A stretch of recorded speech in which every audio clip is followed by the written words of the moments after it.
Looks good from my perspective, Jody. And let's just test that your camera's working as well if you want to pop it on and then turn it off. Good to go. Thanks.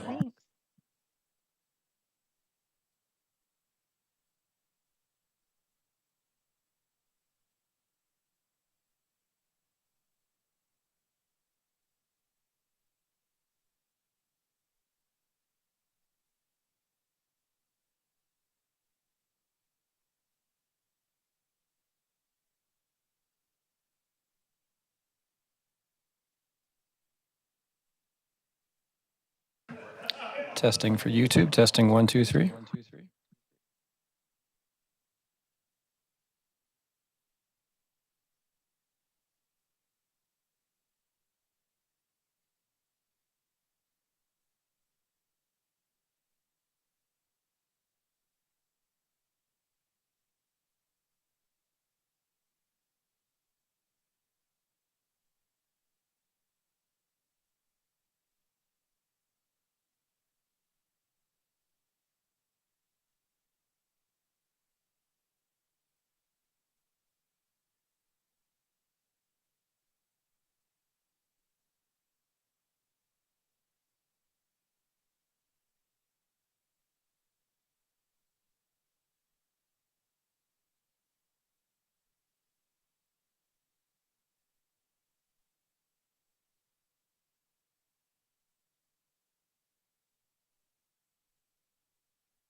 Okay, welcome everyone, and we will call to order our regular meeting of council.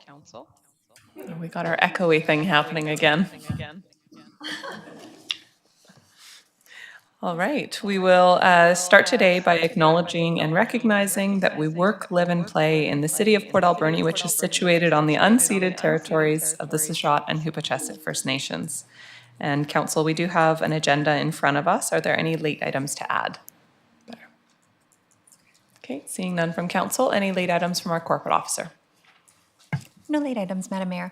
Wonderful. Then would somebody like to move approval of our agenda? Moved by Councillor Mealy, seconded by Councillor Solda. Seeing no comments on the motion, all in favor? Carried, none opposed. And we'll move on to adoption of minutes. We have minutes from the special meeting and the regular meeting held on October 28th, 2024 to be presented. Move to adopt by Councillor Solda, seconded by Councillor Mealy. Are there any comments on the minutes? Seeing none on the motion, all in favor? Carried, none opposed. On to delegations, and our first delegation today, I will pass it over to our corporate officer to introduce our manager of communications. Thank you, Madam Mayor. I am so pleased to welcome Alicia Pusep back to her role as Manager of Communications. And Alicia was the first Manager of Communications after the city established the role. And after a 3-year hiatus, she has returned to us, and I am thrilled to welcome her back to the organization. And with that, I'll pass it back to Council. Thank you. Thank you, and we are also so happy to have you back, Alicia. And I'll just pass it over to you if you want to provide any comments. We don't, usually make people speak, but we thought you might want to. Well, I appreciate that, and thank you so much to council and city staff for having me back in the role. I was honored to be the first to sit in that seat, and I took a lot of pride in the work that I did with the organization in the time that I was there. I'd stepped away. I've had 3 children since and started a business here locally, and I'm really happy to be back in this seat and to help continue to usher forward the strategic vision of our community that I hold so dear. Absolutely, thank you, and happy to have you back and looking forward to working with you again. All right, and on to our second delegation, we have Jody Frank from the Alberni Clayoquot Regional District Solid Waste Management Plan.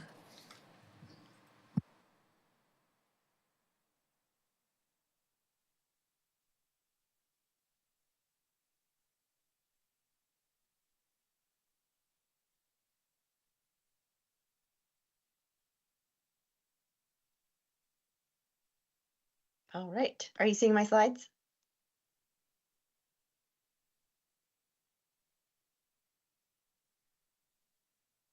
Can you hear me?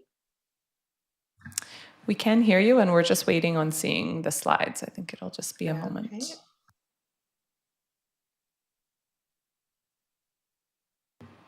All right, I think we're good to go. Good to go? Perfect.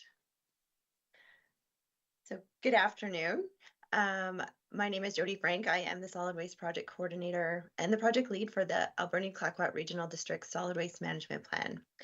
Before I get started, I would just like to take a moment to acknowledge that the subject matter of this presentation represents the communities of the ACRD, which are located on the traditional territories of the Nuu peoples. We respectfully acknowledge these traditional territories and are so thankful for the opportunity to live, work, and learn here. So with mutual respect, Isak, and appreciation, Klako Klako. So my intention this afternoon with this presentation is to really provide some insight on what the ACRD is working on with the solid waste management plan. I really want to walk you through the process and provide you some background that will help set the stage and highlight what has been completed to date. I'll take you through the draft strategies and actions, including the proposed goals and targets, and help provide you information related to what you can expect for next steps, and discuss how you can provide feedback on the strategies relevant to the city of Port Alberni. So with that being said, the Alberni Clayoquot Regional District is working to update the solid waste management plan. This will be the roadmap and long-term plan that will outline how waste is reduced and materials are properly managed throughout the region. This plan includes municipalities, electoral areas, and First Nation communities.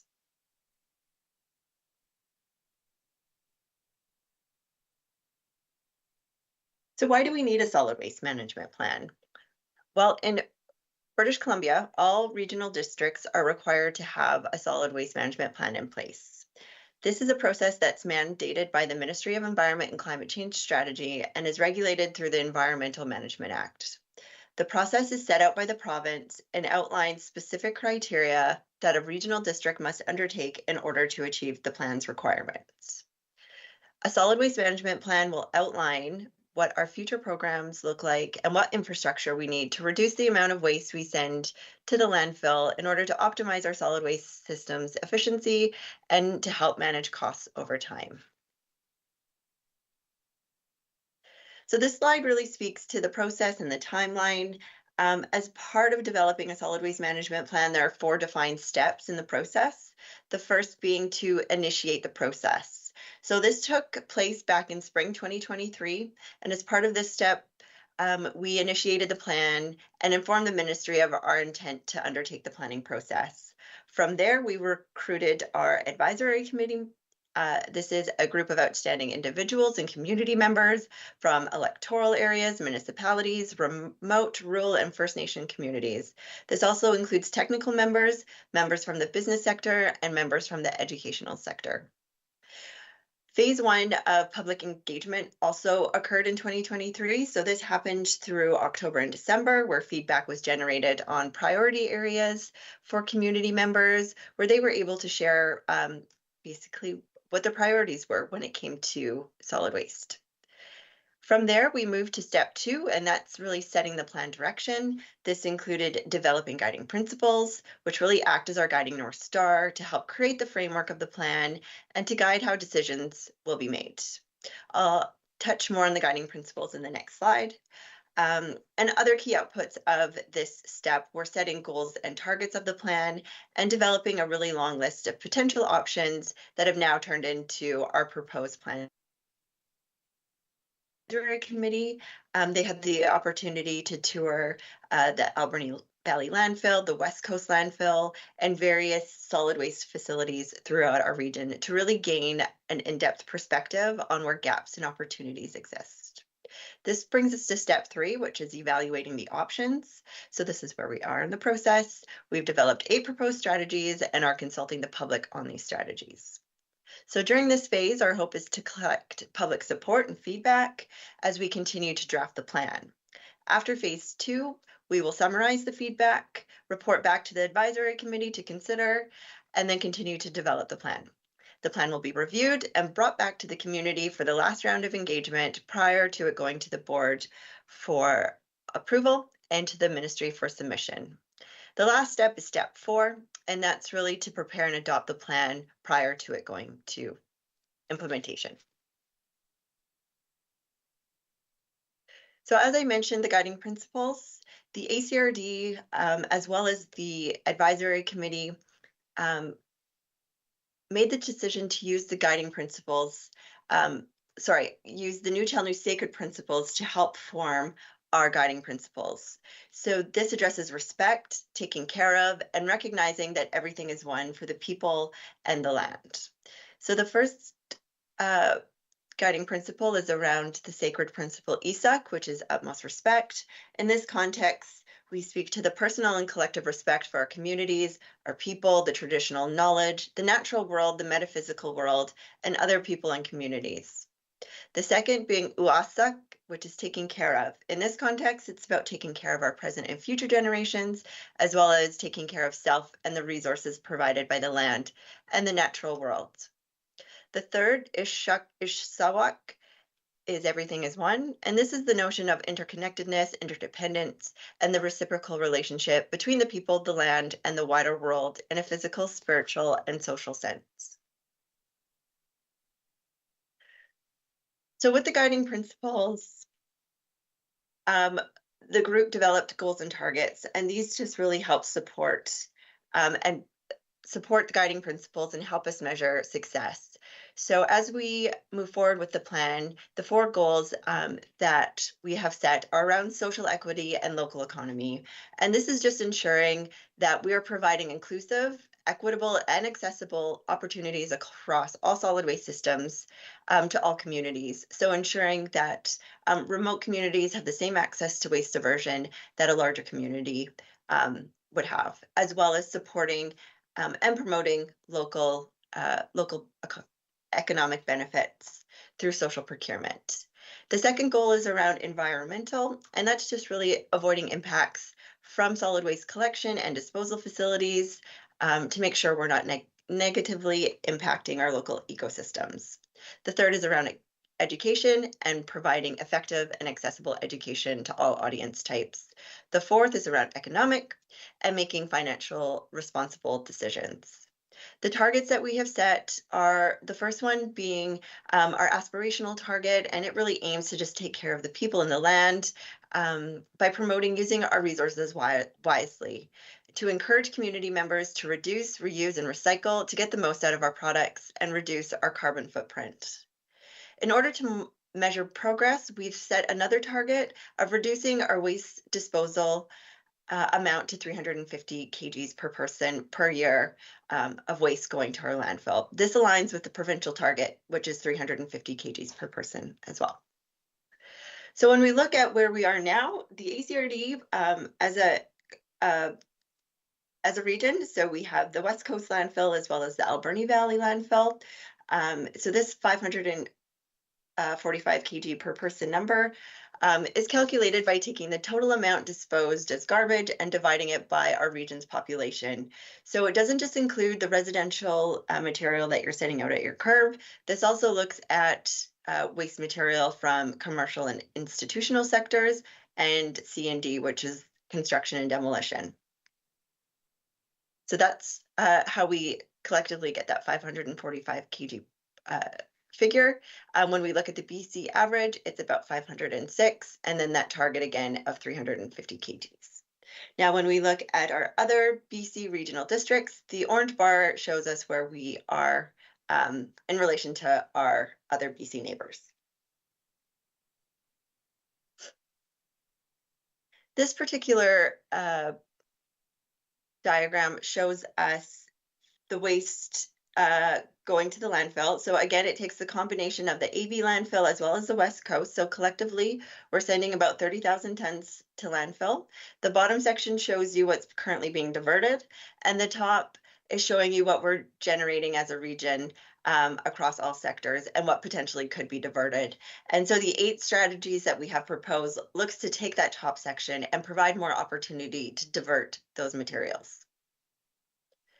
So with the foundations of the guiding principles, the goals and targets, and the public priorities, as well as identifying the waste streams where gaps and opportunities exist, the advisory committee has proposed, based off a very, very long list of options, these 8 strategies. The solid waste team has been working on a tech memo as well, which really goes into the finer details of each strategy and is posted to the Let's Connect ACRD/SWMP. So I'll quickly go through the strategies and speak to them individually. The first is around education. This is our foundational strategy. And without a strong education program and behavior change campaign, without that, we can't, it'll be very difficult for us to achieve strategies 2 through 8. The second strategy is around resource recovery centers and eco depots. So what this looks like is similar to what you see at 3rd Avenue Depot. That is a facility that encompasses a maker space. It has a restore element to it, as well as a recycle depot. So looking at how we can establish something similar on the West Coast where they have limited options for reuse and recycling, and looking at ways to expand diversion and as we grow and opportunities increase for us to be able to grow with it here in the AV. It also looks at our remote communities of Bamfield and Salmon Beach and our Indigenous communities as well, and being able to provide a small scale solution for those communities. Moving to number 3, which is around business and organization waste programs. And when we look at the waste going to the landfill, about 60% of the waste stream is coming from commercial and institutional. So this strategy looks at different ways we can divert these materials. Number 4 is around establishing organics management infrastructure and operations specific to remote and Indigenous communities. So again, looking at communities like Banfield and Salmon Beach and our remote Indigenous communities like Uchucklacet, where they have limited options for organics diversion. When more than 30% of residential garbage can be composted. This is a very important aspect of waste diversion.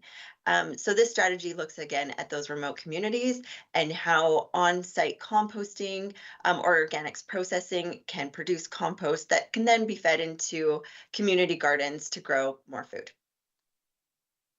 Number 5 is around establishing multi-stream diversion programs. So when we look at this particular strategy, it's about improving the baseline of multi-stream programming. So multi-stream being organics, recycling, and garbage. So in this space, we're looking at, there's approximately 20% of remaining single-family households that don't have direct access to recycling and organics. It also looks at our apartment buildings, multifamily homes, townhomes, and providing options in those spaces, as well as events that are coming to our community. So similar to the Fall Fair, Salmon Fest, Yuki Days on the West Coast, that vendors coming to our communities will be required to have certain mechanisms in place so that things aren't only going into the garbage. The strategy also looks at outdoor public spaces as well, parks, as well as on the West Coast, beaches and outside spaces. Number 6 is around construction and demolition waste. So I mentioned in strategy 3 around business waste and 60% coming from businesses. About 30% of that is coming from construction and demolition. So looking at different best practice policies and different approaches based on the great work already done by the city with the SOMAS mill deconstruction and building different resources through this strategy to really help divert more of that construction and demolition waste material. When we look at number 7, this is around other material and product end-of-life management.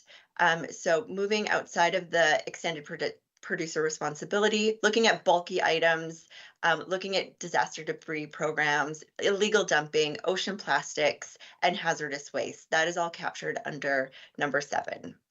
And then moving to the last strategy, which is strategy number 8, and this is around residual management, which is really just how we are managing our landfills. So ensuring that capital projects are undertaken to ensure that we are meeting provincial regulations and compliance, and making sure that we have long-term disposal options here in the AV as well as the West Coast. Sharing your feedback. So we've been conducting a number of open houses. We've been here in the city of Port Alberni as well as on the West Coast, our electoral areas. We have one left tomorrow evening. We have a survey up on letsconnect.ca/SWMP that's open until November 20th. So we do encourage you to fill out the survey and have your say, share your feedback on the strategies. Let us know your perspective from your community.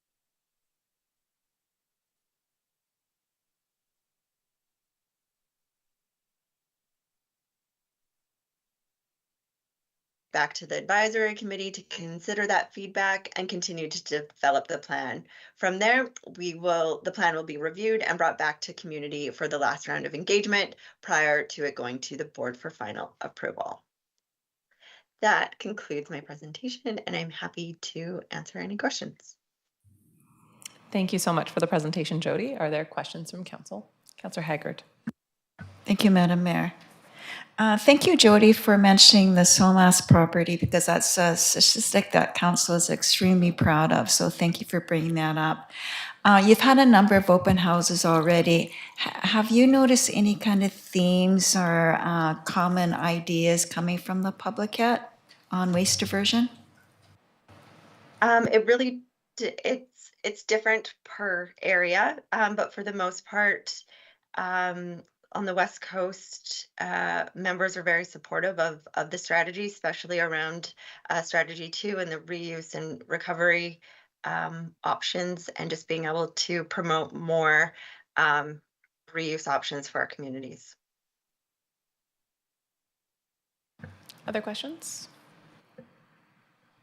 Okay, not seeing any other questions. I will just say glad to see this coming forward, and I do know I've seen some concern from some of the regional areas of the Alberni Valley on kind of this consultation being done, and I've seen some comments that it's the city trying to push compost on regional areas, which is a service many in the regional areas don't want. And I just wanted to take a moment to say that while I think we all care about the health of our landfill, it is up to the regional areas to decide what they do, and there's no benefit to us if they take compost or not, other than the life cycle of our landfill, which is important, but we have lots of other levers to work with on that. So appreciate the work that's been done, and looking forward to continuing to work with the regional district on this.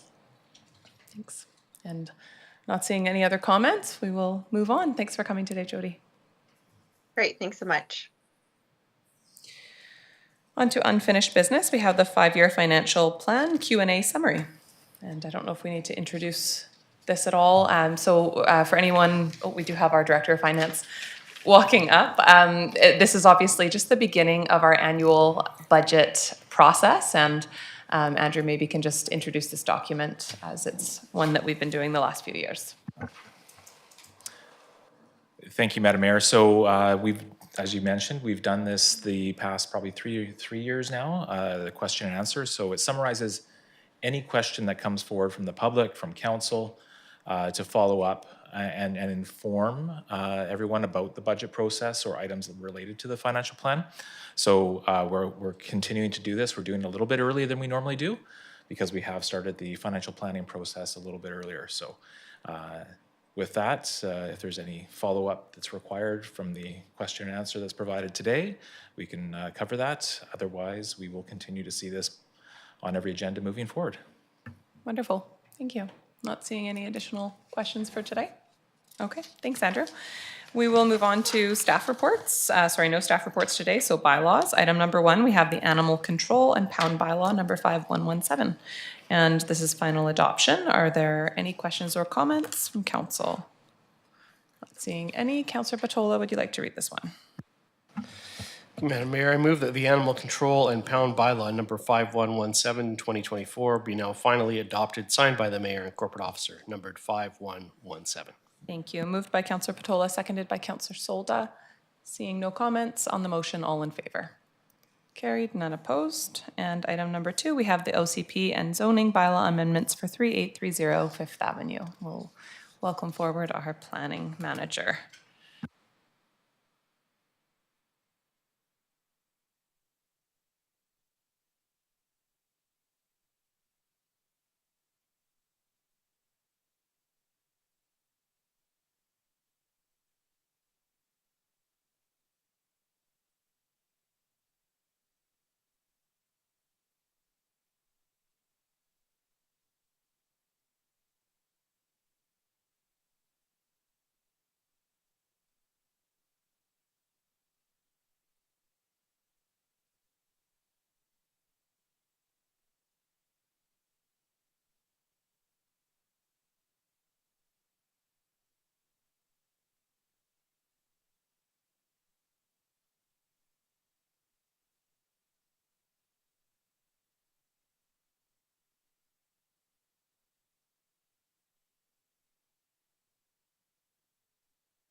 Thank you. For Council's consideration today is a development application at 3830 Fifth Avenue. This is for OCP Amendment Bylaw 5094 and Zoning Amendment Bylaw 5113. And the applicant is the Uchekasset Tribe Government through their the Uchekasset Capital Assets Corporation. So this is the applicant is proposing to change the OCP land use of the property from institutional to multifamily residential, and to change the zoning from P1 institutional to comprehensive development zone. The applicant has provided a full design for the development and a site plan which would have 6 buildings arranged around a central courtyard. There would be 3 to 4 story buildings and a total of 112 units, 74 apartments and 38 townhouses. Mix of unit sizes would include units from 1 to 2 bedrooms. And the development would also have a reduced parking requirement from 1.09 to the standard zoning, or from the standard zoning bylaw 1.25. And this development would be designed to use street parking in this location. And their designs show they would create 32 additional parking spaces in the street around the development. In terms of where the application is at currently, a public hearing was held at 6 p.m. on September 9th, 2024, here in council chambers. Staff issued public notices and received 4 written responses, including signed petition. There were 23 speakers at the public hearing, and they raised a number of issues. And I'll just go through a short list. Concerns were raised that it's not the best use of land, and there was concern for the loss of green space. There was concern over the density and scale of the development and compatibility with the neighborhood. There was concern over the height of the buildings and impact on views. There was concern expressed for a lack of parking in the development and what that would, what impact that would have on the use of street parking, that there might be traffic congestion and road safety concerns. And there was concern expressed for the impact of the development on surrounding property values. And we have a presentation coming up, and we can scroll through it. You'll have to give the instruction, Brian, it's on this computer today. Could you please go to slide 7?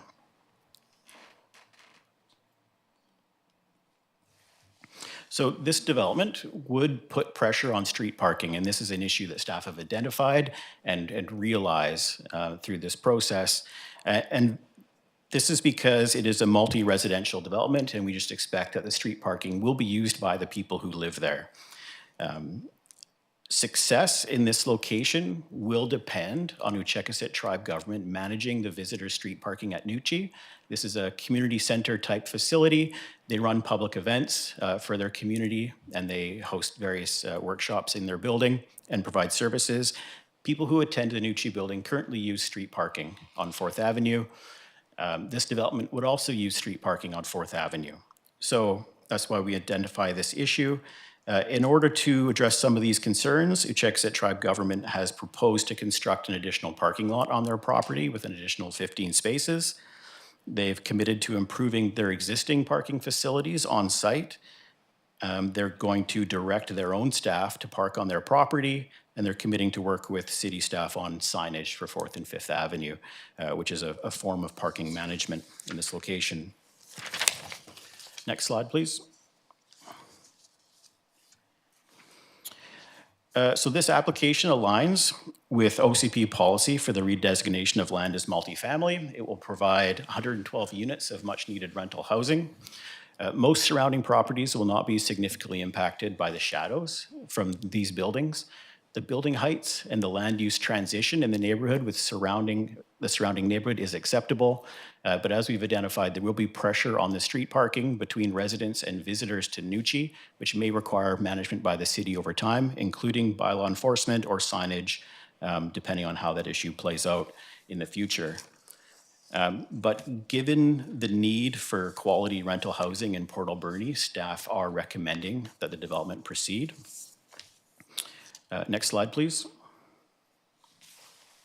The options for council today are that the OCP plan, or Official Community Plan Amendment Bylaw 5094 be read a third time, that Zoning Amendment Bylaw 5113 be read a third time, and that prior to council considering final adoption of these bylaws, that a no-build covenant be registered on title for the development property in favor of the city until an additional parking lot is constructed at 4841 Redford Street, which is the Nucci building. Next slide, please. Now, we've included other options in this as well. Council may also direct staff to work with the applicant on changes to the amending bylaws and the development plans, or council may decline to give third reading, which means this application does not proceed. Slide. And staff are recommending option 1, that the bylaw amendments be adopted and that council direct staff to work with the applicant to register a restrictive covenant on the property to ensure the construction of that parking lot at Nucci before it comes back for final adoption. Thank you, and I'd be happy to answer any questions you might have. Thank you. Questions, comments? Councillor Haggard. Thank you, Madam Mayor. Brian, was the applicant open and receptive to building the parking lot? I mean, I can see you're trying to bring the community in with the applicant, so bring peace between both sides. But were they open and receptive? I just don't want to place these quality rental houses in any kind of jeopardy just over a small parking lot. Through the mayor to Councillor Haggard. So this solution was produced by the applicant themselves. Essentially, after the initial OCP pre-engagement, before we even brought this to council, we identified that this could be an issue from what we heard from the residents, and we placed this on the applicant to come up with a solution, and this is what they've proposed, and we agree. Thank you. Thank you, Brian. I think that just goes to show how much the applicant is willing to work with the city and the community. Thank you. Other comments? Councillor Dame. Thank you. Given the amount of sort of public concern regarding this, I've put together a bit of a statement just to explain my own feelings on this before we move forward. I understand the strong feelings in the community regarding this proposed development. It represents a significant change to a neighborhood that many have appreciated as quiet and spacious for a number of years. However, after careful review and consideration of all perspectives, I find myself compelled to support this proposal. Our expert staff, consultants, and the official community plan have endorsed this project, and I must give due weight to these crucial decision-making resources. Additionally, the development directly addresses our city's critical housing need, which requires immediate, meaningful solutions. This property was previously a school, generating its own share of traffic and noise in the past, and the green space it has provided is privately owned and not public land. While the neighborhood has recently enjoyed its quiet, we must be realistic about the future of a centrally located, privately owned site. Given our city's urgent need for housing, it is neither feasible nor fair to expect this property to remain as it is indefinitely. Though I understand and appreciate the concerns some residents have raised, I believe these have been responsibly addressed by expert assessment and the proposed requirement to add additional parking. Ultimately, I feel the broader benefits of meeting our community's housing needs outweigh the potential impacts of this change. I empathize with those affected by this decision, but I am confident that supporting this development is in our community's best interest. Thank you, Councillor Dame. Well said. Any other comments? Councillor Mealy. Thank you, Madam Mayor. So, first of all, I'd like to thank the Chucklesup First Nation. Deputy CAO is here today, who I have a lot of respect for. And I'd like to thank everyone who came out to the public meetings. I do echo some of the statements that Councillor Dame has made. There is a need. I feel that at this level, we can identify that that is the best use for the property, would be for multifamily housing and a development of for that. I, however, will say that I feel that the density is too large for this neighborhood. And again, with respect to the developer, Chucklesup First Nation, but I will not be supporting it at this density. But I do say that housing on this property is the best use of that land, whether it be now or in the future. Thank you. Thank you. Other comments? Councillor Patola. Thank you, Madam Mayor. I didn't realize that this issue was so divided amongst council. I have a third bent on this issue, and that is not with regards to the first proposed motion, I think the OCP should be amended and that this should be a residential area. It is surrounded by a residential area, and certainly the OCP should be cohesive in that. It's a difficult area because of the rezoning of what was once institutional to something else. And it's difficult to guarantee the surrounding property owners who had a residential designation, that their residential designation and their considerations in their purchases will be protected. I find it most upsetting, and I've spoken on this before, about the city's use of CD zones that don't really comply with anything, and in my opinion create uncertainty in the private real estate market and create uncertainty within the community as to whether the rules that were designed by experts and assessed by expert city staff in designing, even though maybe outdated, but in designing the OCP and the bylaw zones, are so easily disregarded. And when I attended the public meeting, that was one of the emotions that I felt most strongly, was that a developer, any developer, can, and by evidence does, come to the city, and the city creates a zone not particular to the city's interests, but particular to the developer's interests. If the city proceeded in a manner that enforced with open-mindedness zones that are applied across the city in accordance with bylaw zones and in accordance with the OCP, then perhaps this type of development may have occurred in a way that was cohesive with the environment that it's being placed into, could have resulted in residential units that are badly needed, and would have not been as offensive to the rest of the community that it's within. I too, like the other councillors that spoke before me, agree that probably the best use, in my experience and my limited knowledge that I know of, is a residential area for this property. I think it should be in keeping with the neighborhood that it's going into, but that doesn't mean that it can't be of a higher density. And I realize that for some homeowners in that area, any density will be too high of a density, including just the regular density. Some people want it to stay a green space. I understand that we are all different people and different people like and want different things. We as a council sit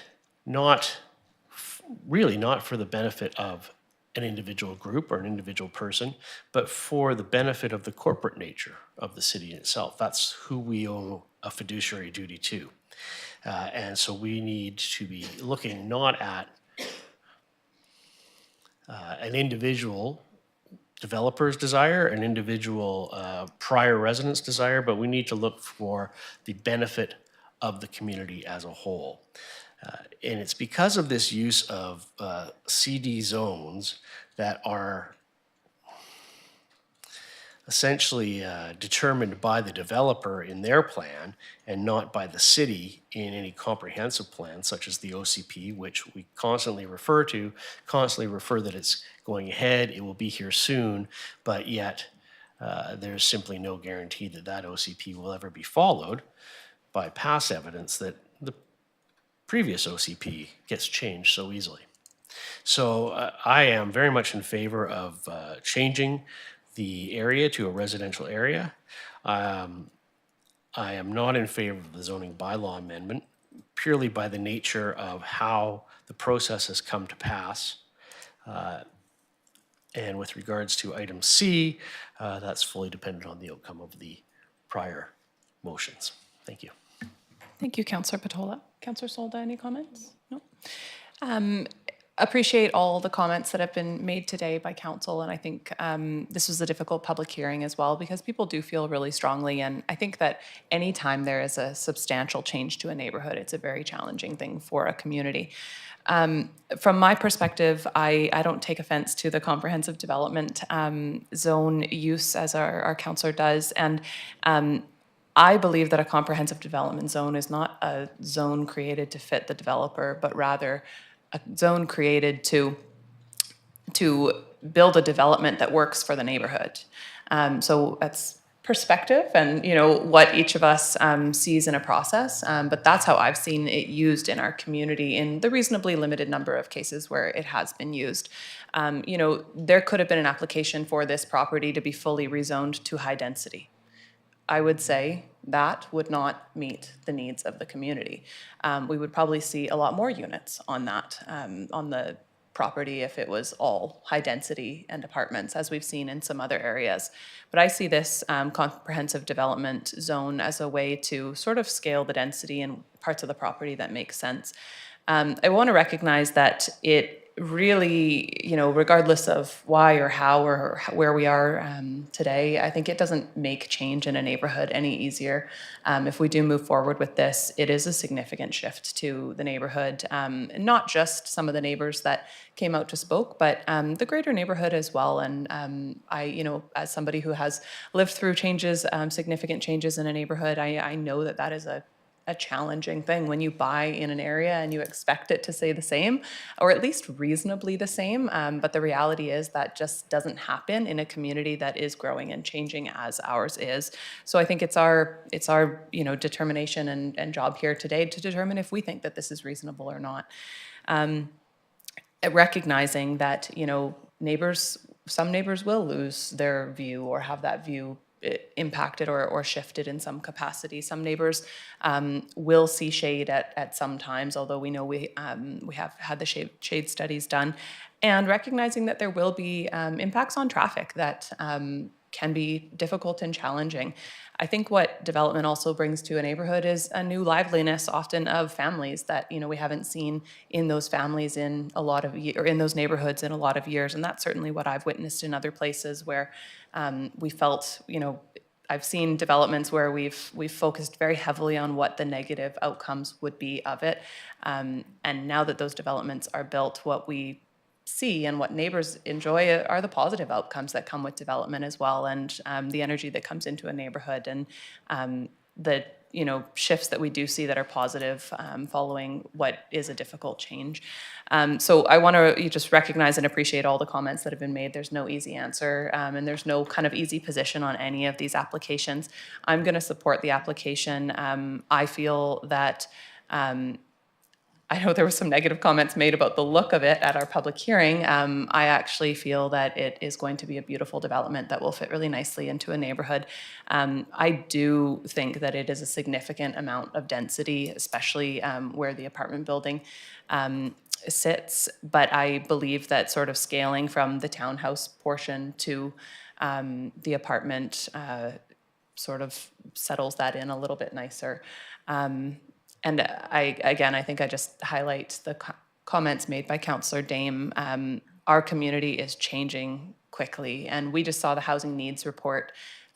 My top priority is housing for people in our community. Housing has gotten drastically out of hand expensive. The average person, we are very much, in my opinion, at risk of losing people from our community in masses who have spent their whole lives here if we don't make some serious improvements to the amount of housing that we have in our community. People can no longer afford to rent.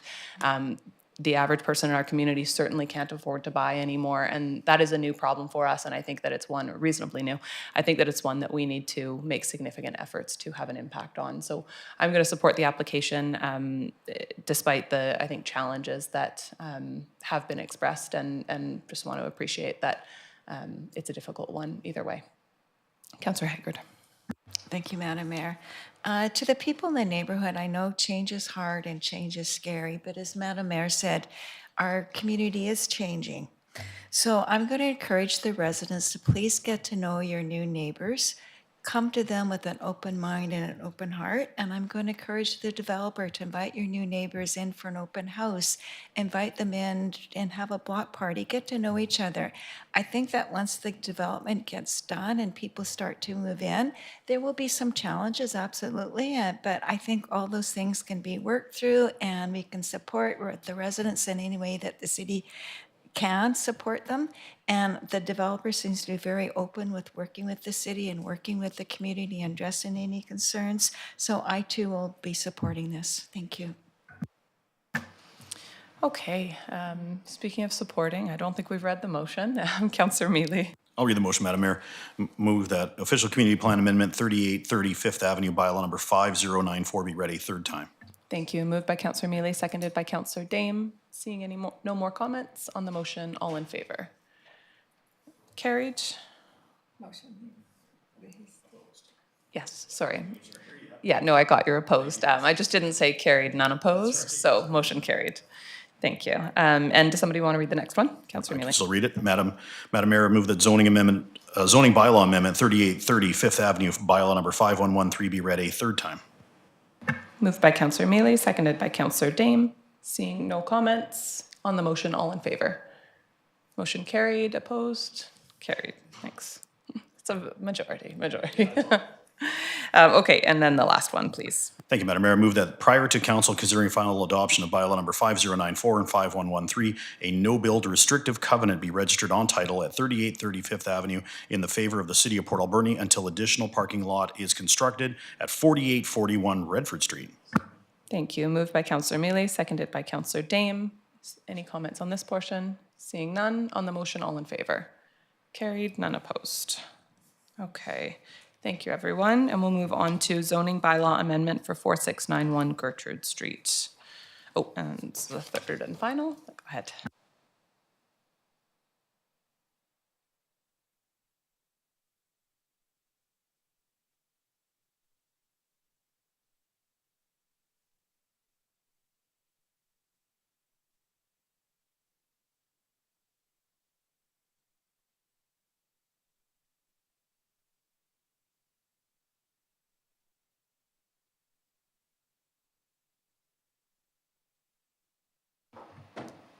All right, thank you, Madam Mayor. So the city has received an application for zoning bylaw amendments at 4691 Gertrude Street, and this is for bylaw amendment number 5112. This application was first introduced at the September 9th regular council meeting, where council gave first and second readings and advanced it to a public hearing. The hearing has since been held, so staff are bringing the application back for consideration of third and final readings. Next slide, please. The applicant is requesting to rezone a portion of the subject property from C5 Transitional Office to C7 Core Business. Amendments would enable expansion of the Beaver Creek Home Center, including development of a new storage building and parking area. Next slide, please. So the portion of 4691 Gertrude Street with proposed amendments is located at the corner of Gertrude Street and Burke Road. As you can see, it is shaded green in the photo on the screen. A single detached dwelling was recently removed from the site, so it is currently vacant, and the remainder of 4691 Gertrude Street is occupied by the Beaver Creek Home Center. Next slide, please. Oh, I think these two got mixed up. Maybe, do you mind just hitting the next slide there? Thank you very much. So just a few notes on this application. Although it is a permitted use, the lumber and building material retailer and wholesaler use is generally incompatible with the intent of the C7 zone and with the intent of properties with this zoning. Staff do anticipate reviewing this use further after the new OCP is adopted. Proposed zoning would reduce the buffer area provided by the C5 zone between this neighborhood's commercial and residential properties. However, given the 30-meter Burke Road right-of-way, staff don't anticipate that properties to the north will be significantly impacted. The expansion may impact C5 properties with residential uses that are located to the east. Plans propose to add 6 on-site parking spaces, which may help alleviate pressure on street parking in front of the business. However, it should be noted that the zoning bylaw doesn't require that these spaces be provided if amendments are adopted, and this is because on-site parking isn't required for most commercial uses in the C7 zone. And lastly, expansion of operations may contribute to the existing traffic safety concerns along Gertrude Street. And then if you don't mind just going back to slide 4. Perfect, thank you. So as I mentioned, a public hearing was held on October 15th at 6 p.m. Public notice was provided prior to the hearing, including mailed letters to all properties within 100 meters of the site. The city received 1 written correspondence from the property owner, and no members of the public spoke at the hearing. Perfect, thanks. So today, council has the option to give third and final readings to zoning bylaw amendment number 5112. Council may alternatively decline to give third reading or direct staff to provide additional information. Next slide, please. And staff recommend that bylaw number 5112 be read a third time and be now finally adopted. And I'd be happy to answer any questions that anyone may have. Thank you very much. Are there any questions? Councillor Patola. Thank you, Madam Mayor. I wonder if the council could be told what exactly it means that staff will review C7 uses to meet the intent of downtown zoning in the future. I'm not sure. Does that mean the zoning is going to be changed, the uses are going to be changed, or we're going to change the wording to permit what's being done now? Thank you, through the chair. So what we mean by that is, as you know, the OCP update will be coming, and following that, we will have to do a fairly comprehensive update of the zoning bylaw. At that time, we'll likely review the permitted uses within the C7 zone to determine what are appropriate uses for this type of neighborhood that we're creating. Typically, C7 zones are much more pedestrian-focused neighborhoods with residential above, whereas this use, as we have mentioned in previous council meetings, is definitely a lot more vehicle-oriented. So when we do that zoning bylaw update, we'll review how appropriate each use in the zones are. And basically, when we bring an updated bylaw forward to council, you can consider whether you think certain uses should stay or should be removed. Thank you, Madam Mayor. I'm not sure, does that provide an opportunity in the future to say the current use isn't going to be allowed and that it must end? Through the chair. So if amendments were adopted now, the current use would be conforming. If the bylaw was updated at a later date to remove that use, it would still be permitted so long as it was continued. We would not be permitted to tell that operator to cease their business. So it would be legal non-conforming is the term. Thank you. I think that answers the question and doesn't really change what the effective use is going to be or what this area is going to look like in the future. Those are more comments than questions, I guess. I'm falling into other people's bad habits. So I'll just end with that. Thank you. Thank you. Councillor Mealy. Thank you, Madam Mayor. I can make a motion if that's possible. I move that zoning amendment 4691 Gertrude Street, bylaw number 5112, be read a third time. Thank you. Moved by Councillor Mealy, seconded by Councillor Dame. Comments? Councillor Patola. Thank you, Madam Mayor. This is again another example of the city not moving in the best interests of the city, but an applicant moving, of course, in their own best interests, as they should. They know that best. The area has been developed as a lumberyard over the years and has increased as use as a lumberyard and continues to increase in use as a lumberyard, despite the fact that the experts in the city that suggested that there be a interim or transitional area of office space between the commercial and the residential area are now being told effectively that they're wrong. I don't think they are wrong. I think they are right, and I think the current zoning should stay as it is. It was put in place for a purpose, and allowing further expansion into that area of a use that may not be the best use for the city as a whole, I think is something that should be not quickly permitted. And certainly, if that business is unable to continue their business where they're at, that is their decision to make. But I don't think that we should encourage further expansion into zones that have been dedicated to other uses. Certainly, if we do continue doing this, again, as with the past set of motions, there is no guarantee to the citizens of Port Alberni that whatever plan is in place will stay the plan or will be altered by individual interests. And certainly in this particular case, there's no guarantee to the citizens of Port Alberni or the city as a whole, for the benefit of the city as a whole, that such expansion won't continue into other areas that are zoned differently than the use might be in the future. Thank you. Thank you, Councillor Patola. Other comments? Okay, seeing none, motion has been moved and seconded. On the motion, all in favor? Opposed? Carried. Thank you. And if you want to continue, Councillor Mealy? Thank you, Madam Mayor. I move that zoning amendment 4691 Gertrude Street, bylaw number 5112, be now finally adopted, signed by the mayor and corporate officer and numbered 5112. Thank you. Moved by Councillor Mealy, seconded by Councillor Dame. Seeing no comments on the motion, all in favor? Opposed? Carried. Thank you. All right, and correspondence for action. We have a number of items. Item number 1 is a UBC Community to Community grant, an email dated October 25th from the ACRD requesting council provide a letter of support for the ACRD's grant application. Are there any questions, comments? Councillor Haggard. I'd like to move that council for the city of Port Alberni provide a letter in support of the Alberni-Clayoquot Regional District grant application for the UBCM Community to Community Grant Funding Program for the purpose of engaging with local governments, including First Nations in the region, to develop policies, procedures, and programs that would foster equitable employment in local government. Thank you. Moved by Councillor Haggard, seconded by Councillor Solda. Any comments? Seeing none, on the motion, all in favor? Carried, none opposed.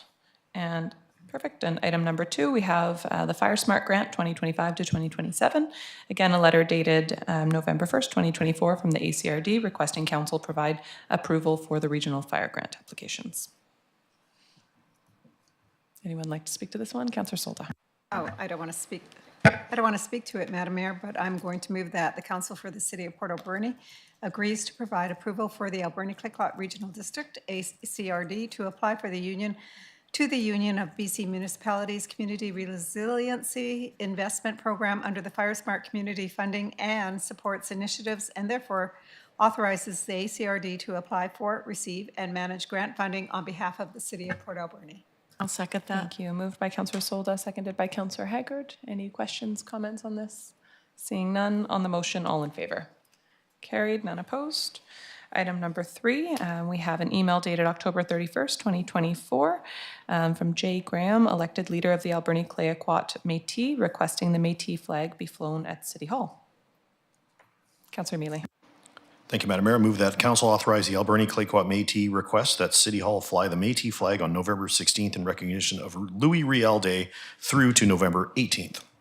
Thank you. Moved by Councillor Mealy, seconded by Councillor Solda. Any questions or comments on this? Councillor Mealy. Just wanted to just look at the letter here, and I was not aware that in the Port Alberni we have about 700 identified Métis citizens. So I was not aware of that fact, and was glad to see that. Absolutely. Thank you. Okay, seeing no other comments on the motion, all in favor? Carried. Any opposed? Perfect.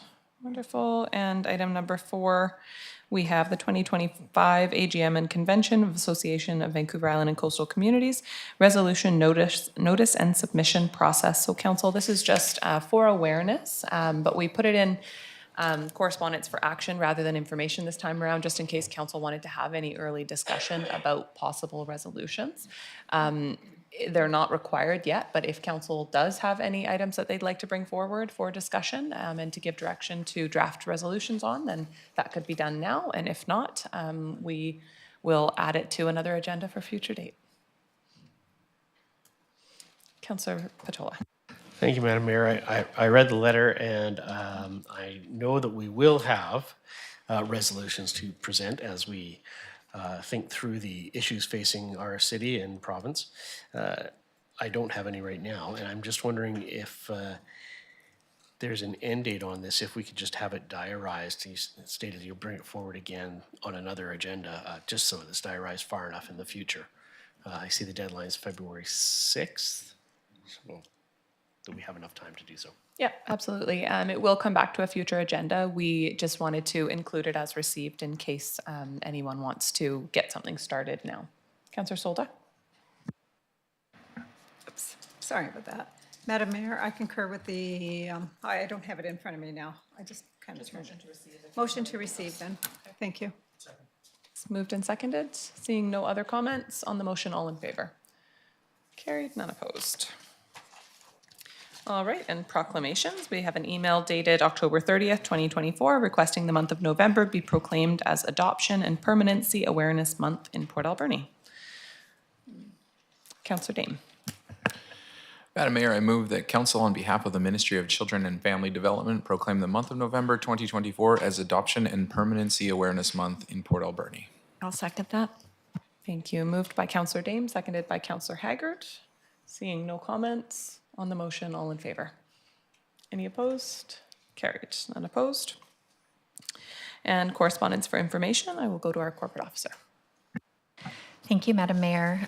We have an item from the ACRD. They're keeping you connected for October 2024. Another item from the Cherry Creek Director to constituents in the Franklin River Road area regarding reestablishing fire protection service.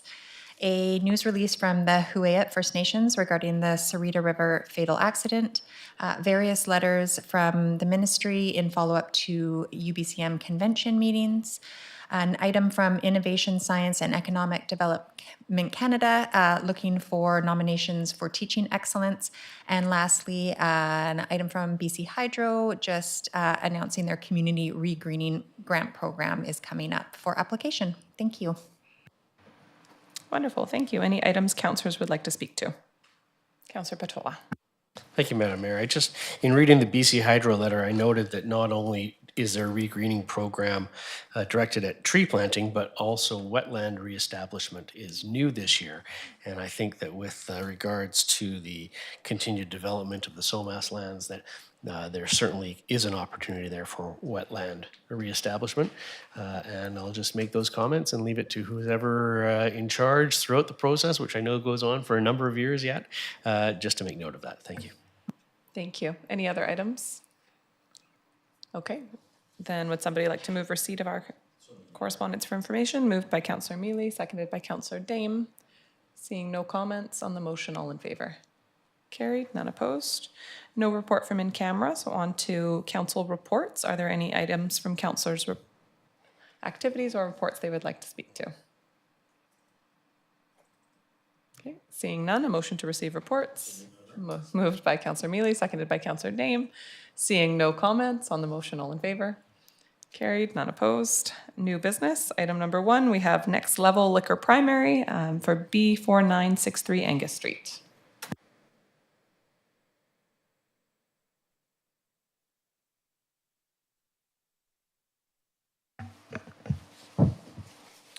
Thank you, Madam Mayor and Council. Today for your consideration is an application for a liquor license at, one second, there, sorry. Sorry, application for a liquor license at Unit B, 4963 Angus Street, Port Alberni, also known as the former Beaufort Hotel, or colloquially known as the Beaufort Building. So under provincial legislation, council has an opportunity to opt in and comment on liquor license applications, especially a primary liquor license for one such as this, which is for a pub or a nightclub. There is a 90-day window where council may provide comment, and staff try to collect input from the community and provide that to you for your discussion. Staff followed the city's liquor license policy and advertised the application for this liquor primary license in two issues of the newspaper, and we did not receive any comments from the community. We also sent out referrals to the RCMP and Fire and our own Community Safety and Social Development Department and compiled that feedback into a report. The applicant is proposing to open a pub/nightclub in the unit of the Beaufort Hotel to host events, nighttime events, DJ music, darts, pool, and various entertainment activities. As you know, the Beaufort was formerly a hotel, and is no longer operated as such and now has 27 residents in the upper stories, which is something that we consider in our recommendation. But generally, this is a C7 zoned property. It is downtown. It is zoned for this use, and we do not anticipate it to have a significant impact on the surrounding neighborhood. However, we are mindful of the tenants above. We did not receive any feedback from the tenants of that building or from anyone else in the community by following our policy. However, that does not mean that people saw the advertisement in the newspaper. So we have included an option in our motions that if council wishes, we can send out mailouts to every property within 100 meters, and we will still be within council's comment window, and we can bring that back on December 9th if council feels they wish to do that. When we sent referrals to our bylaw department, they raised just several issues just with impact to the community that often comes with nightlife, and they suggested that the applicant sign a good neighbor agreement to go with the operation of their business, something which is very common in other cities, in particular the city of Nanaimo. So staff are recommending that council does support this liquor license application, and we will send that resolution to the liquor board for them to consider the liquor license. But that council also make a motion that the owner of the Next Level nightclub be required to sign a good neighbor agreement with the city prior to renewal of their business license, because a business license was already issued. So council's options are to support the liquor primary license application for the Next Level operating at B4963 Angus Street and endorse the comments in the report from staff. And that council require the owner of Next Level operating at this unit on Angus Street to enter into a good neighbor agreement with the city prior to renewal of a business license. Or that council make a resolution not supporting the primary liquor license application for the Next Level and provide rationale based on the regulatory criteria of the LCRB. So that has to do with noise or general impact on the community. Or that council directs staff to mail notices to all owners and occupants of property within 100 meters of 4693 Angus Street and bring an updated report to council for consideration on December 9th. And staff are recommending option 1. And I'll be happy to answer any questions you have. Thank you. Thank you very much. Council comments. Councillor Haggard. Thank you, Madam Mayor. Sorry, we don't have a formal opportunity for you to speak at this point. However, I'll go to council comments and then. Sorry, if you could just pause and try not to interrupt because I'm trying to give you an answer. I will let council have their opportunity to ask any questions, concerns, and then council can determine if they want to just make a motion to allow you to speak. Go ahead, Councillor Haggard. Thank you, Madam Mayor. I'm concerned about the late hours. I think I would be okay with these hours on a Friday or Saturday night, but we're trying to redevelop our uptown core, and by doing that, we're creating a lot of residential spaces. So people do work, and there's families, they may have children, and I'm concerned that these late hours will interrupt their evenings and sleep time. So I was wondering if the applicant would be willing to have earlier closing hours during the week time.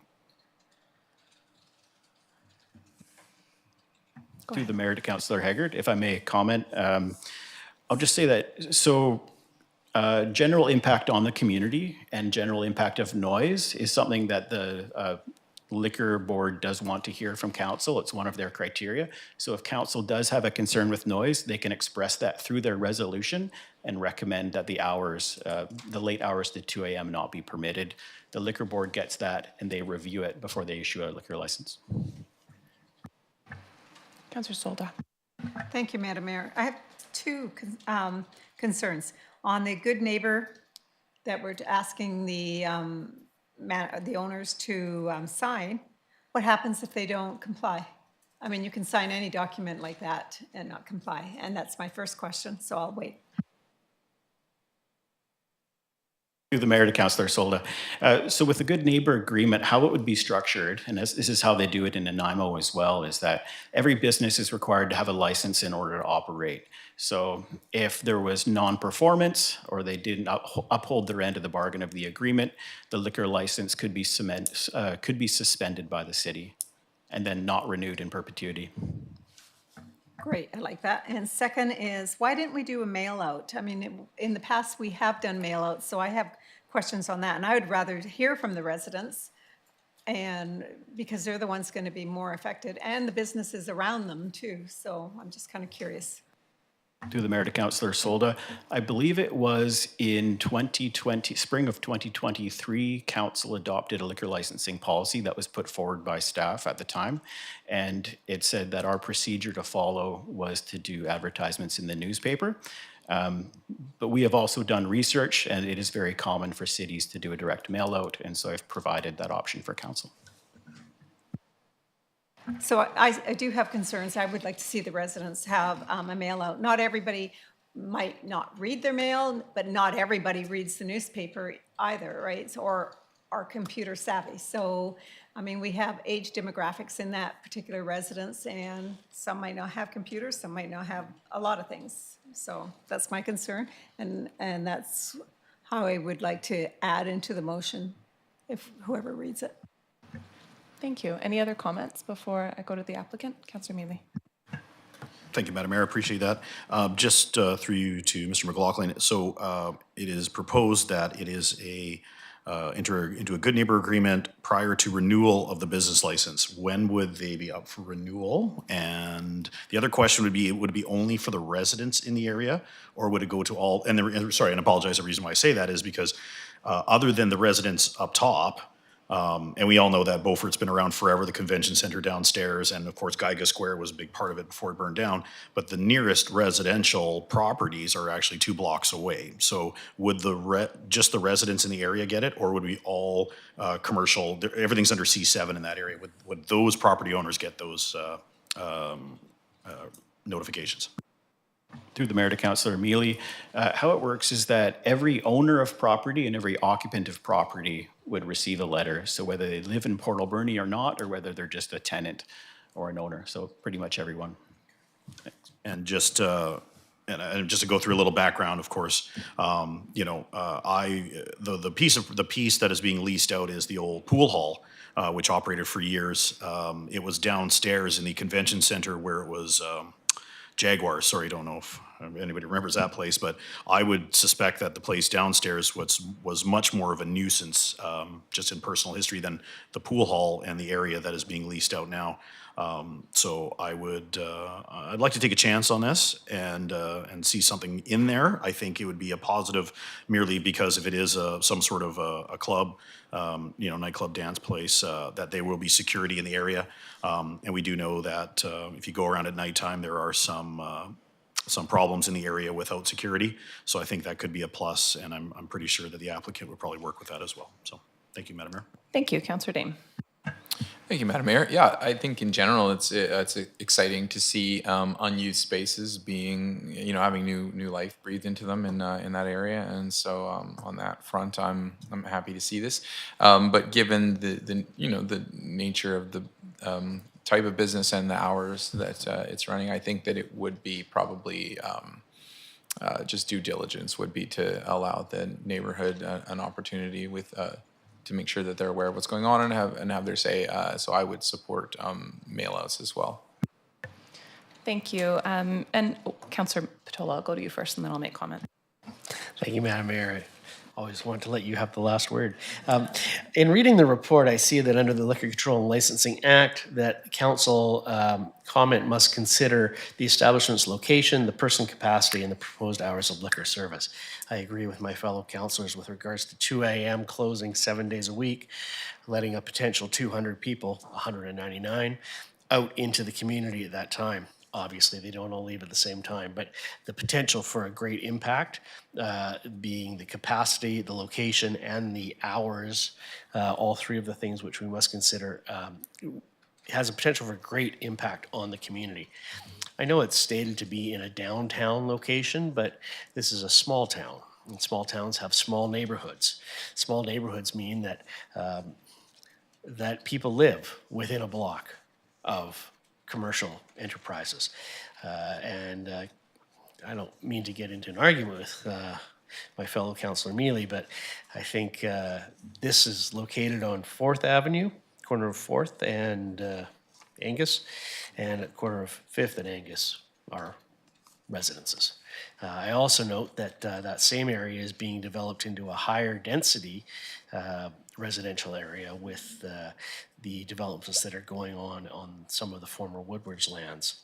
So there's not only the current residents and businesses, but also the impact on the hoped for development in the area that I think would have a good impact on. Finally, I note that there are already, in my count, and it's a rough count because where do you find the lines of the neighborhood, but there are already 7 licensed establishments in that area. Directly 5 within a block and a half. And then furthermore down at Harbor Key. So I think comes a time when, although residential development, commercial development, all development is good for a city, there comes a point in time when we can be overburdened with too many businesses of one type that may not be, because of their numbers, imposing positive outcomes onto the community. I'm not sure how many licensed establishments we need in that upper Third Avenue core. But I think having 7 already, we don't need one that will potentially bring in another 200 people. That's fairly exhaustive in my point of view. So I would not be supporting this, particularly in the size, hours of service, and location to neighboring residences and businesses in the area. Thank you very much. Council, from my perspective, and then I will ask for a motion to allow the speakers in the audience to come up. From my perspective, first of all, I agree somewhat on the comment that we don't necessarily want, too many of a type of business. However, I see food primary and liquor primary as highly different. Food primary, like my restaurant when I had it, we had a liquor license till midnight, but we were closed at 8:30 or 9. Most of the restaurants, even the breweries, are pretty restrictive hours. So I think there's a pretty limited number of businesses similar to this one in that area. My question is more around, how does a liquor license like this, how are they required to interact with our current noise bylaws? So when we grant someone a business license and the Liquor Bureau grants a liquor license until 2 a.m., that is obviously beyond the hours of our noise bylaw. There's obviously going to be some noise, but is there, I guess just if you could provide further details on that, and is that a part of the good neighbor agreement? Madam Mayor, that's correct. That would be part of the good neighbor agreement, where the purpose of the good neighbor agreement is to establish agreed upon standards for mitigating nuisance, disturbance, and even potentially lowering instances of crime, unfortunately. And so that's the whole intent, especially mitigating the impact of what happens at closing. As was mentioned by the councillor about everybody leaving at the same time. How do you take steps to reduce that impact on the property, and then any mess that may happen because of that around the property that doesn't burden city operations? In terms of the city's noise bylaw, it still applies. And that's something I've noted in my report as well, that even though you have a liquor license, you're still beholden to the bylaw and ensuring that noise does not escape your premises. And in this case, all of the liquor service areas are within the building itself, so we're not there's no patios. We're not anticipating music will be played outdoors and whatnot. But most of the concern is just for managing the interaction with the surrounding streets when people are exiting the premises. And so that's what the good neighbor agreement would be focused on. Thank you, appreciate that. And yeah, so I guess from my perspective, my biggest concern would be noise until 2 a.m. every night. And that is a concern, I think, for residents of the building. So I'd love to hear from the building manager there. As a person who had a business in the Uptown, I think our biggest challenge uptown is that the streets are quiet after 5 o'clock. So, I would hope that this will be an establishment that will bring a variety of people into the area at times when currently the streets are very quiet. I think that when you have quiet streets with no one in sight, it creates a lot of challenges for safety. It creates opportunity for crime. I have heard some concern in the community on this from basically just really in regards to concern because of the building that it's in and some concerns that have been in the past with regarding this building. However, I just have to kind of agree with Councillor Mealy on like what the pool hall used to be for just a really positive contributing space in our community. And if this application can bring back that positive just vibrancy in the area then and bring people into an area where currently there are no people at a certain time, then I think that's a positive thing. So appreciate the kind of balance of concerns and support that have been expressed here. And I think it's also important to remember that we're not the decider here, but rather we're giving our opinion. And if council is supportive, if someone would like to make a motion to invite the applicant and building manager, I think it was up. Thank you. Moved by Councillor Patola, seconded by Councillor Solda. On the motion, all in favor? Carried, none opposed. Jamie, and you two are both welcome to come forward and speak if you like.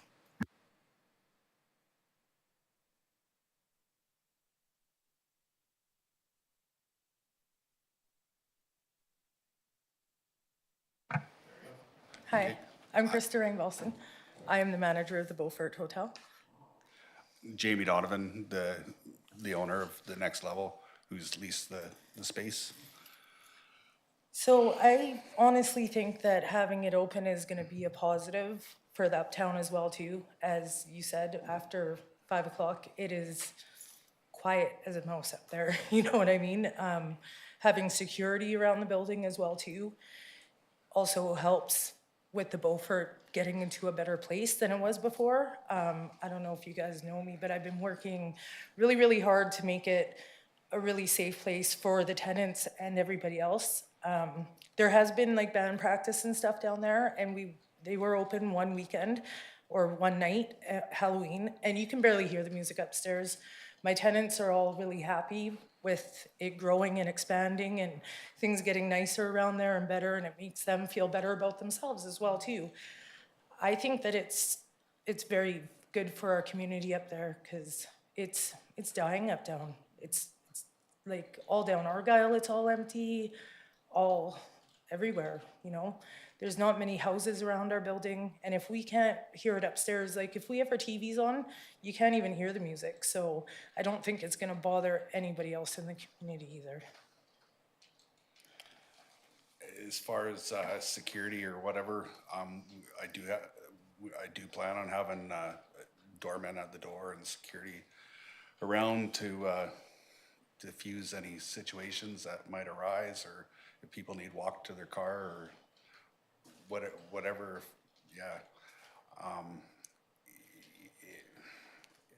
I don't. Sorry, I'm not good at speaking, but I'm trying to bring something good to the community, a place where local musicians can come play and it has a dance floor in there that's big enough that people can come and dance and they're not tripping over tables, and the whole building was built to contain something like this, and so the soundproofing in the building is actually really good. I've been inside and turned the music up and went outside and checked around the building, and usually, unless the door's open, you can barely hear the music out on the sidewalk. Yeah. Okay, thank you. Would any members of council like to ask questions of either of the? Okay, Councillor Solda. Have you talked to the residents and how do they feel about it? I've talked to all the residents, and the residents are very happy about something new coming and just livening up our area a little bit, you know?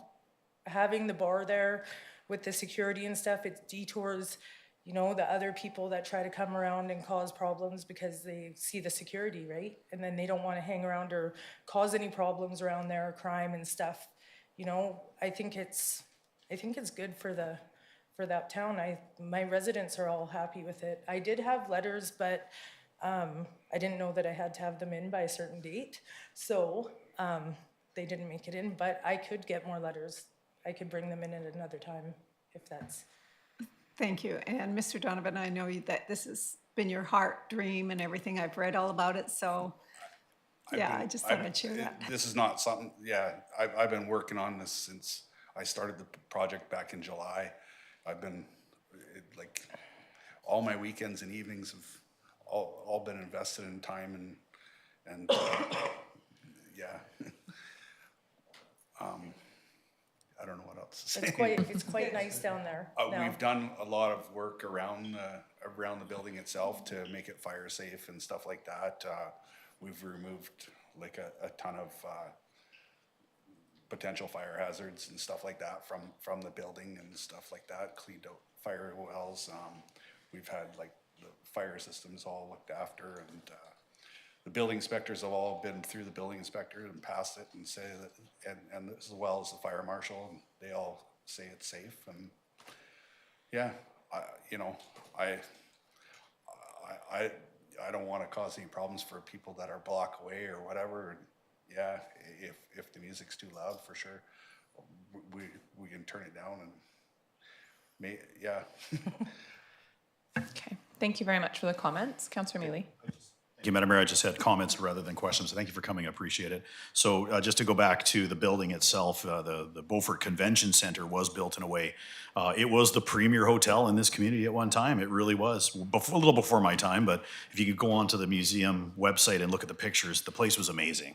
And even when the club was downstairs, it only used a fraction of the whole downstairs. And so it was built in a way where you could have big conventions and huge parties there and go upstairs and sleep and not hear it. So I understand how it's built, and I totally agree that it would be good for the residents in the area. The only other thing I would mention too is that there is another nightclub, a long-standing nightclub just down the street. So if council is looking to restrict hours for this, then I think what we should do is at least be the same as what the FX nightclub has and not appear that we're supporting one business or the other. But knowing the FX nightclub, their security in the area, how they work with the RCMP, I feel that this will be the same way, and it'll help the neighborhood. Thank you. Okay. Would anyone like to make motions? Councillor Mealy. Thank you, Madam Mayor. I move that council support the liquor primary license application for the next level operating at B 4963 Angus Street and endorse the comments in the report from the staff dated November 5th, 2024. Thank you. Moved by Councillor Mealy. Is there a seconder? Seconded by Councillor Solda. Comments? Councillor Haggard. I support any new business that's coming into the community, and I think it's great to have a place for people to go to. But before I support this motion, I would really like, if it's possible, to send mail outs to the nearby businesses and residents. And then if there's no concerns, then I would be willing to support the motion at that time. But I would like to make sure that all the surrounding businesses and residents are informed, and if they do have any concerns, they can bring them forward to council, and then I can make a better informed decision at that time. So I can't support this motion today, but I would be happy to support it at the December 9th meeting after mail-outs are completed if there's no concerns. Other comments from council? Councillor Dame. Thanks, Madam Mayor. I was just wondering if rather than support or defeat this motion right now, if it might be appropriate to make a motion to refer this to the surrounding residents receiving mail-out notification, an opportunity for input. So I'd like to move that. Thank you. So just for clarity, that would be to defer to the December 9th meeting for decision, and in the meantime, just a motion to amend, or not amend, a motion to defer, and along with that, as a part of the motion, a motion to mail out to residents. And I'll second that. Correct. Councillor Solda. But there's another part to that, Madam Mayor, should be added in regarding FX and make sure the hours are similar, or do we have that? Or just let the liquor licensing handle that? I don't know. The FX would have an existing liquor license, and so we don't have a role in that. And I would imagine it's 2 a.m. 2 a.m. is typically standard. If it's not, then we could get that information. Sarah. Thank you, Madam Mayor. May I just ask that we postpone to December 9th in the motion, if that's all right with council? Yeah, I think motion to postpone, motion to refer, motion to postpone sounds wonderful. And additionally, I think are we able to have within that motion to postpone direction to provide mail out, or would you like that as a separate? Okay. So moved and seconded to postpone to the December 9th meeting and allow for an opportunity to do mail outs. Any other comments? Councillor Mealy. Thank you, Madam Mayor. Does it have to be the December 9th meeting? Can it be the in-between? Is there a timeline that works for staff? Sorry.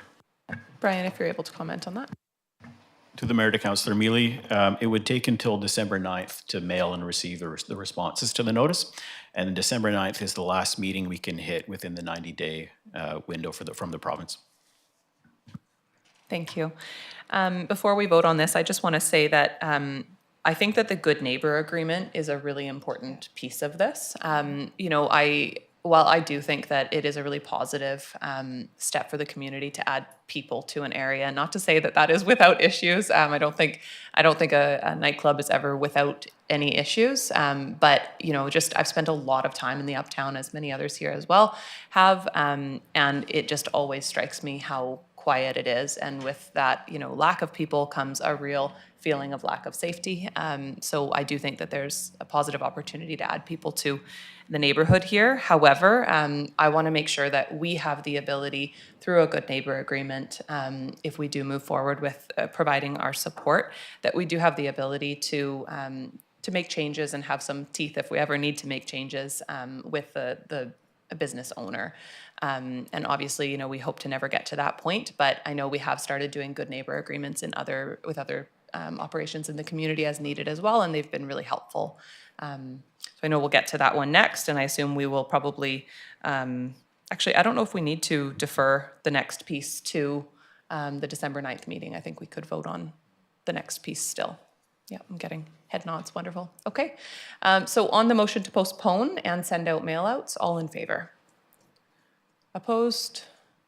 Carried. Okay, and Councillor Mealy, would you like to read this next part?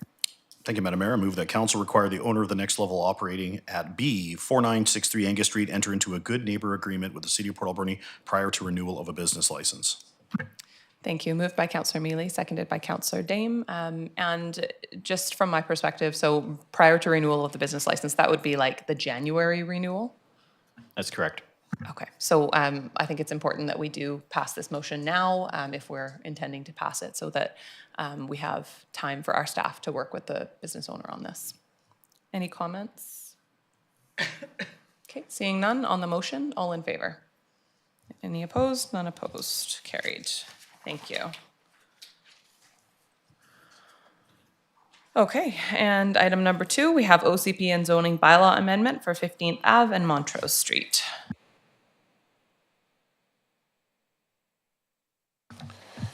So thank you, Mayor and Council. So before you tonight is the application to amend the OCP and zoning bylaw for a portion of city-owned property on the southeast corner of 15th and Montrose. This is part of a larger piece of property, but about 2.8 acres is what's being considered. Council had directed issuance of a request for proposals previously, and those were received and adjudicated, and the applicant's proposal was selected as the most positive. And there's a agreement of sale and purchase that has been entered into, subject to an OCP and or zoning amendment to enable a potential development on this property. As part of the initial referral process, a archaeological overview assessment was requested. That work was completed, and the archaeologist determined that there was a low archaeological potential and recommended no further work, and our First Nations have accepted that work.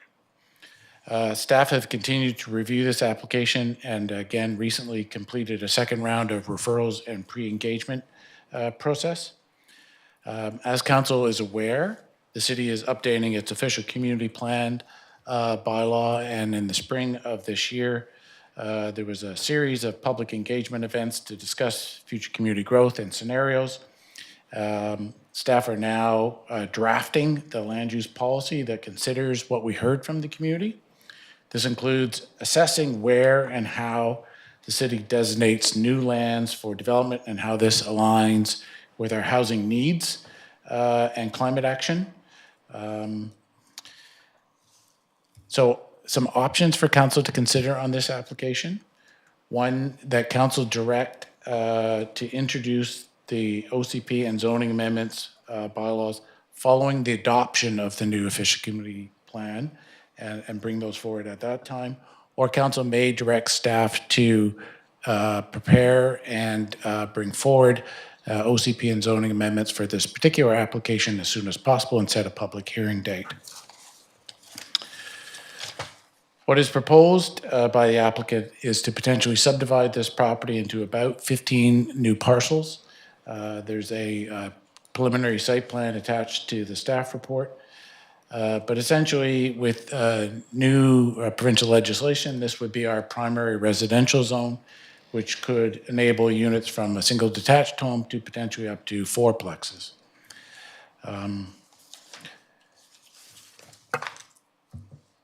Community input that was received during our OCP engagement talked about how we should grow in the future and various growth scenarios, and that how we would move forward for greenfield development as well as infill development. Now, however, council also must, and the city must also consider how we enable enough housing to meet the housing needs report that council recently received. And it's likely that there's going to be a combination of some new greenfield development and existing infill within the city in order to meet the, as council as well, where the substantial amount of housing that all communities in this country need, and we're no exception to that. A review of the potential land use development is underway, and this will include looking at what areas of greenfield might be most appropriate for that being considered. And Lot A might be a potential recommendation that would be part of the complete OCP review. Again, we did do some pre-engagement with the neighborhood as required when we're considering an amendment to the OCP. We mailed out about 78 letters, received about 23 responses. Kind of a high overview summary of those responses is that there was support for increased housing in Port Alberni. There was some opposition to this location and scale of the development, concern that the OCP update is not being considered as part of this application, concern that it doesn't align with the community feedback on growth scenarios, concern that it will have some impact on environmental features and that the trail system might be impacted, and some potential concerns on traffic.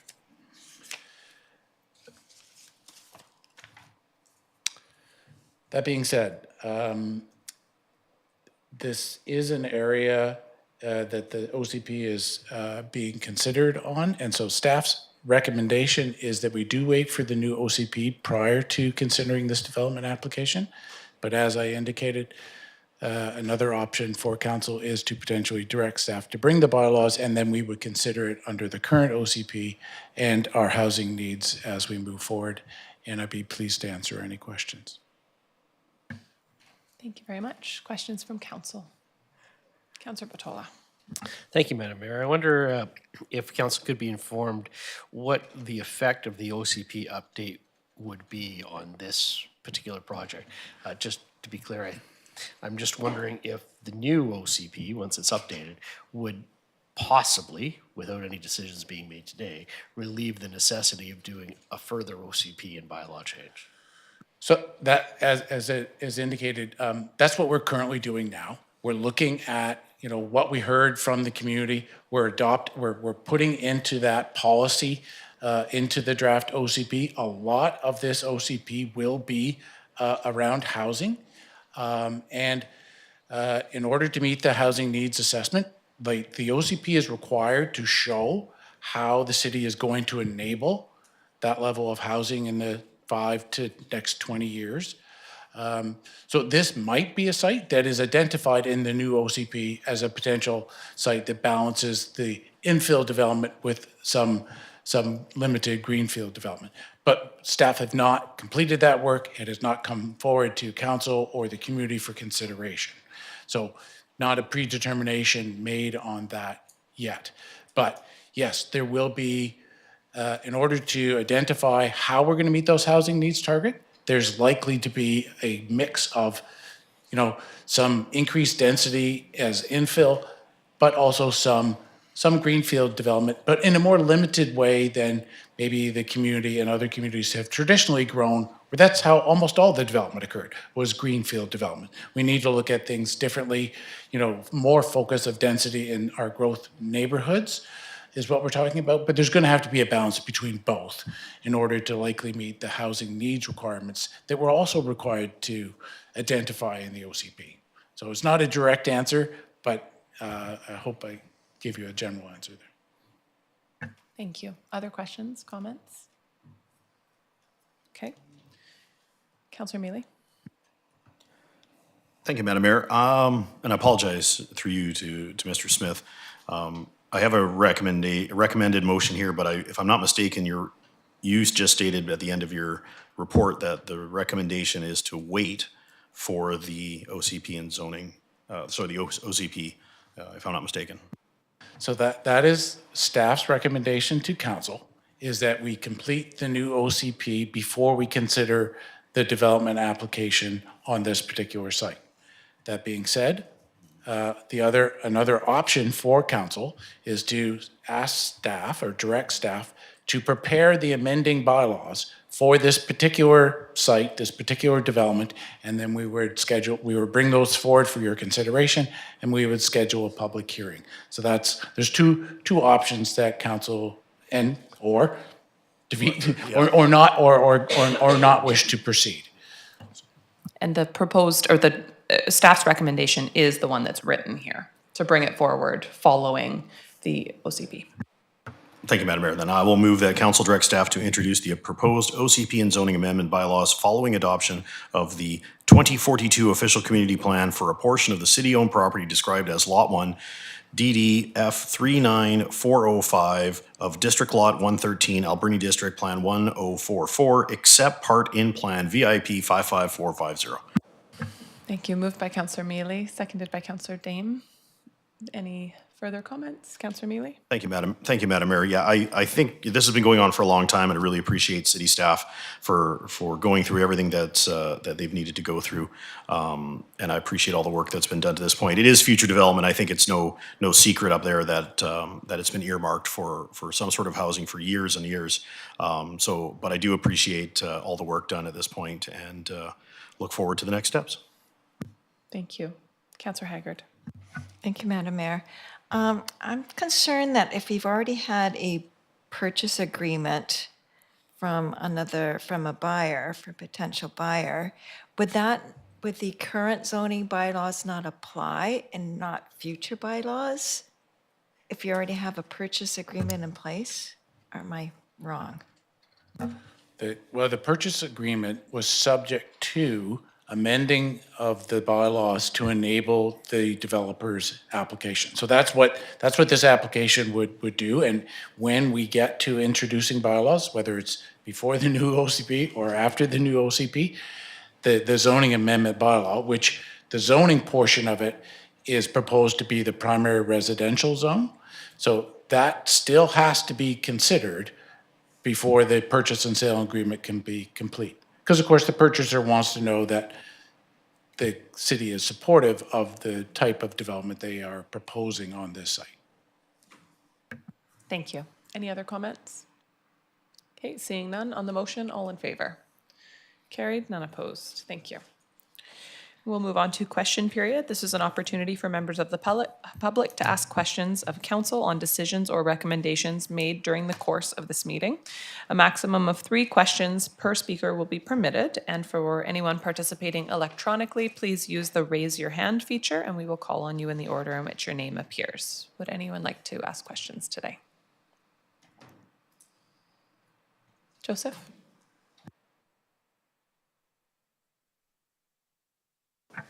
Hello, Mayor and Council and staff. Just a little quick question. I think it's directly pulled out of today's meeting.